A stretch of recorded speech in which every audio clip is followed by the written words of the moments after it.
Voilà, donc vous avez réalisé un élément ici que vous allez utiliser souvent. Donc ce serait intéressant de le mettre dans une bibliothèque. Donc je vous montre, vous allez pouvoir tester après. Je vais faire apparaître les bibliothèques, menu, fenêtre, bibliothèque.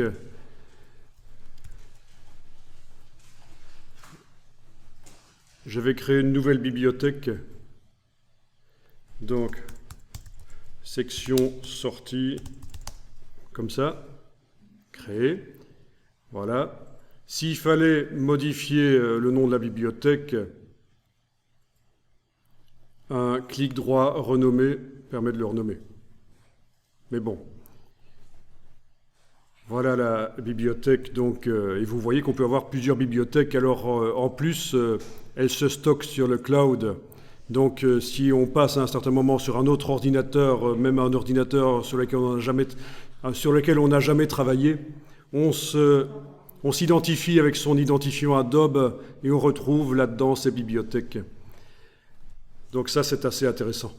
Eh bien, donc, je vais déplacer l'objet avec la flèche noire. Je sélectionne tout, bien sûr, avec la flèche noire. Voilà, j'ai mis ma palette des outils assez loin. Et vous déplacez avec la flèche noire là-dedans. Et voilà, vous avez commencé votre bibliothèque de formes qui vont être réutilisables. Donc voilà, certains parmi vous avaient un message qui remplissait au début quand vous êtes arrivé dans la bibliothèque parce que votre illustrateur est nouveau, vous aviez un message et il y avait un bouton OK qui n'apparaissait pas chez certains parmi vous. Il a fallu que j'agrandisse la boîte pour que le bouton OK apparaisse. C'était juste un message qui vous explique à quoi servent les bibliothèques. Alors, pour utiliser ça ailleurs, on va voir comment faire. On va même faire un nouveau document. Là, vous gardez bien sûr ce document-là ouvert. On va dans le menu Fichier, Nouveau.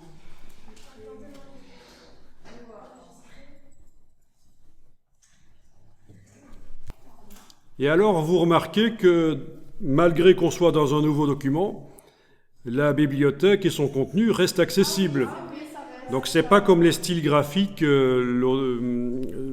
précédemment, où il fallait les transférer par copier-coller. Alors, si vous déplacez l'élément, il arrive, il est dans le curseur en fait. Il faut cliquer pour décider où vous voulez le mettre. Voilà. Mais c'est une image, il n'est pas modifiable. Donc, ce que vous venez de déplacer là, vous enfoncez la touche suppression sur le clavier, vous le supprimez. Vous allez plutôt faire ceci. Sur l'élément dans la bibliothèque, vous allez faire un clic droit, importer la copie. Et là, vous avez à nouveau le curseur qui est rempli. Vous cliquez là où vous voulez le mettre. Et là, qu'est-ce qu'on a copié? Je vais aller voir dans la palette des calques.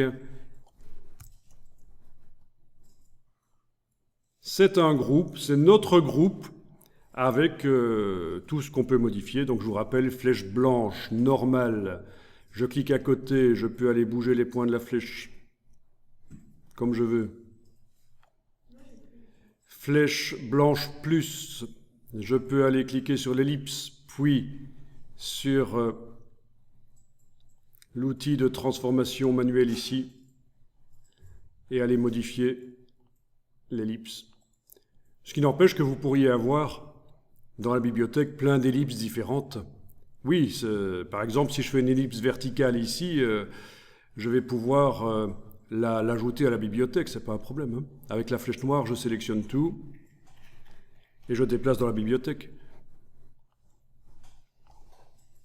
Comme ça, vous vous constituez des éléments que vous utilisez souvent, vous les constituez comme ça. Donc là, clic droit, importer la copie, j'ai celle-là. Clic droit, importer la copie, j'ai celle-là. Il pourrait y avoir des ellipses avec des flèches qui viennent par le dessous, par la gauche, par la droite. Vous pouvez prévoir tous les cas de figure pour vous aider déjà un peu.